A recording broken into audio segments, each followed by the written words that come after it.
तो हमने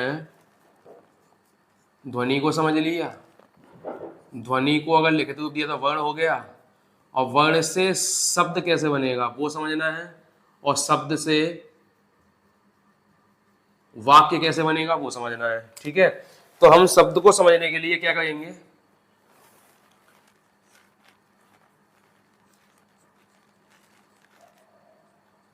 शब्द को समझने के लिए शब्द को लिखना पड़ेगा पहले कि भाई शब्द है क्या, कैसे बनता है, कैसे हम इसका इस्तेमाल कर सकते हैं।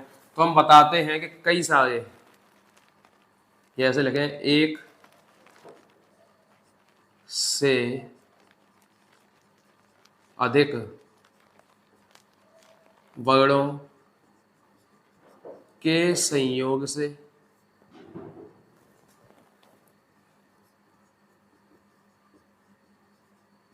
शब्द की उत्पत्ति होती है। ठीक है, अब शब्द की उत्पत्ति होती है कैसे, एक से अधिक वर्ण के संयोग से। संयोग का मतलब होता है जोड़ने से। जब एक से अधिक शब्द जोड़े जाते, एक से अधिक वर्ण जोड़े जाते हैं तब एक शब्द बनकर तैयार होता है। कैसे होगा कि भाई जैसे मान लो एक वर्ण ये हुआ, एक वर्ण ये हुआ, तो क्या बनेगा, एक शब्द बनेगा, बन गया। मान लो एक वर्ण ये हुआ, एक वर्ण ये हुआ, एक वर्ण ये हुआ, तो शब्द बनेगा, बन गया। एक वर्ण ये हुआ, एक वर्ण ये हुआ, एक वर्ण ये हुआ, और एक वर्ण ये हुआ, तो इन सभी वर्णों को जोड़कर बनेगा शब्द। क्या बनेगा, शब्द। क्या शब्द बनना है, कबूतर, कबूतर, है ना। जैसे हमने छोटे बच्चों को देखा है जो अभी बेबी हैं, छोटे हैं, गोदी में खेलते हैं, मतलब इस टाइप की, जो बोलना तक नहीं जानते, जब वो बोलना शुरू करते हैं किसी शब्द को, कोई चीज मांगने के लिए, किसी को पुकारने के लिए, तो वो कैसे बोलते हैं, पहले वो लोग एक एक वर्ण को बोलते हैं, म म म म म, और जब उनके लिए म जुड़ जाता है तो हम समझ जाते हैं कि मम मम। ठीक है, तो क्या कर रहे हैं, वो पानी की डिमांड कर रहे हैं, पानी मांग रहे हैं, क्योंकि छोटे बच्चों को ऐसे तो बोला था मम मम मम मम मम मम मम मम बोलोगे तो पानी मिलेगा।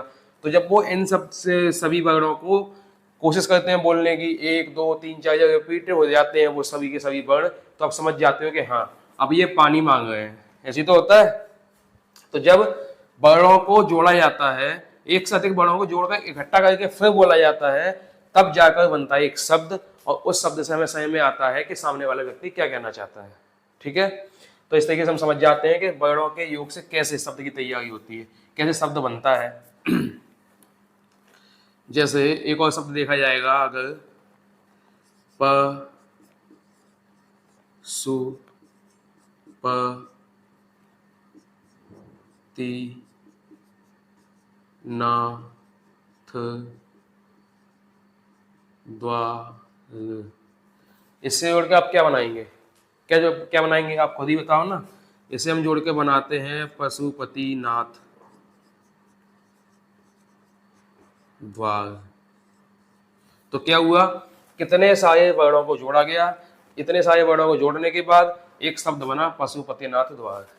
ठीक है, तो इस तरीके से हम देख लेंगे, इस तरीके से हम समझ लेंगे कि शब्द बनता कैसे है। शब्द बनता है एक से अधिक वर्णों के संयोग से। ठीक है, एक से अधिक वर्णों के संयोग से हम शब्द को तैयार कर सकते हैं। समझ गए बातों को, इस तरीके से शब्द बनता है। अब अगर हमें जानना है, ये हो गया शब्द शब्द का, जानना है कि वाक्य कैसे बनता है। तो वाक्य को बनाने के लिए भी सिंपल सी डेफिनेशन, सिंपल से तरीके, साधारण सी बात है कि एक से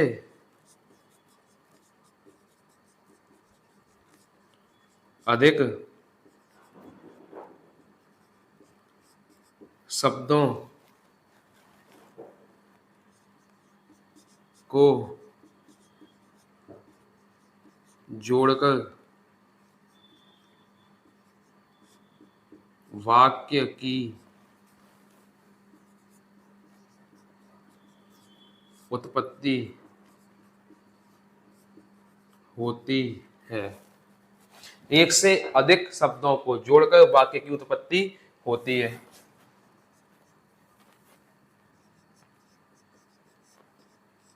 कैसे जोड़े जाएं? तो जैसे,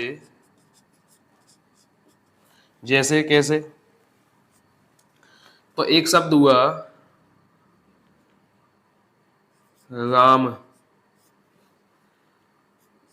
दूसरा हुआ जा, तो दोनों को मिला के क्या बोलेंगे? राम जा। एक शब्द हुआ राम घर जा, हो गए एक दो तीन शब्द हो गए, तीनों को जोड़ दो, राम घर जा। क्या हुआ? शब्द जोड़े ना, इतने सारे शब्दों को जोड़ा, एक ये जोड़ा, एक इसको जोड़ा, एक इसको जोड़ा, तो एक सारे शब्द हो गए, एक दो तीन, एक दो। मतलब ये है कि आप किसी एक शब्द को वाक्य नहीं कह सकते, आप किसी एक वर्ण को शब्द नहीं कह सकते, आप किसी एक ध्वनि को वर्ण नहीं कह सकते। ठीक है?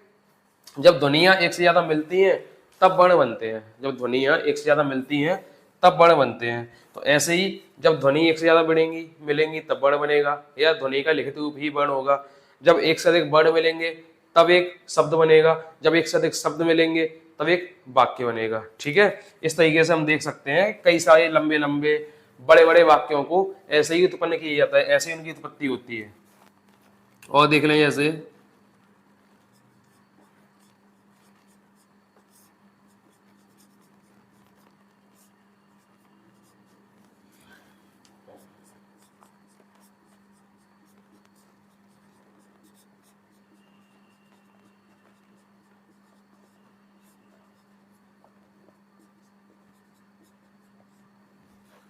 लो भाई, एक दो तीन चार पाँच छः, छह शब्दों को जब जोड़ा जाएगा तो क्या वाक्य बनेगा? कमला अपने पापा को घर, अच्छा, कमला अपने पापा को बुलाती है।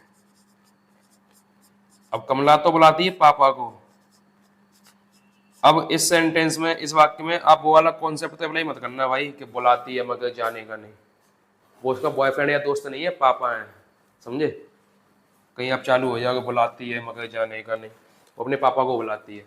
तो ऐसे हम समझ जाते हैं, ऐसे हम कह सकते हैं कि एक से अधिक शब्दों को जब जोड़ा जाता है, उनका संयोग होता है, तब एक वाक्य की उत्पत्ति होती है। ठीक है?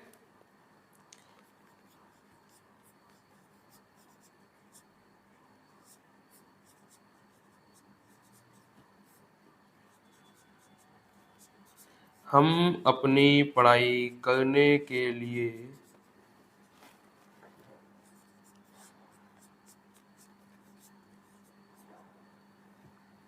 जी तोड़ मेहनत करते हैं और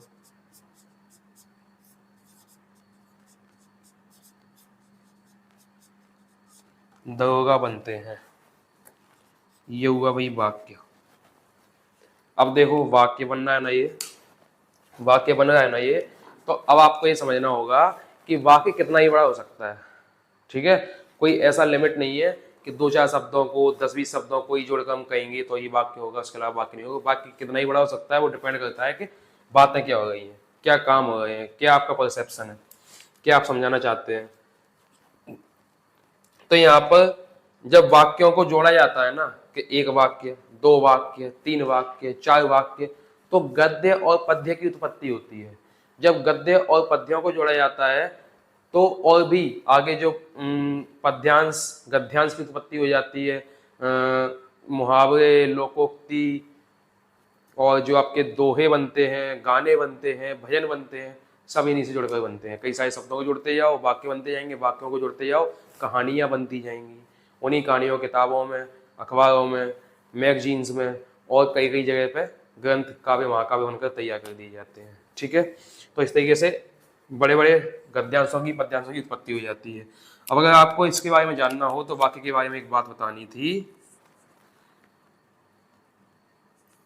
कि भाषा की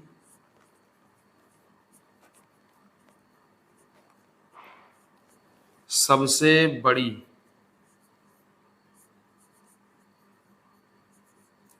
इकाई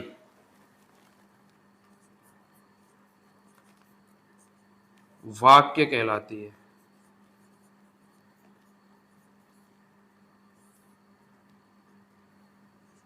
भाषा की सबसे बड़ी इकाई वाक्य कहलाती है। ठीक है, अगर भाषा की सबसे छोटी इकाई की बात हो तो ध्वनि जो कि मौखिक इकाई है। भाषा की सबसे बड़ी इकाई की बात हो तो वाक्य जो कि लिखित इकाई है। ऐसे ही भाषा की सबसे छोटी और लिखित इकाई की बात हो तो वर्ण होता है। ठीक है, ध्वनि से वर्ण, वर्ण से वाक्य। और ध्वनि के बारे में अगर जानना चाहें तो हम कह सकते हैं कि ध्वनि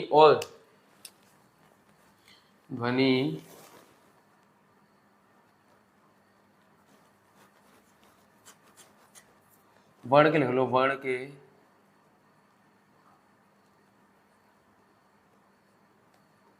टुकड़े नहीं किए जा सकते। टुकड़ों को हम बोलते हैं खंड। तो हम कहेंगे वर्ण के खंड नहीं हो सकते।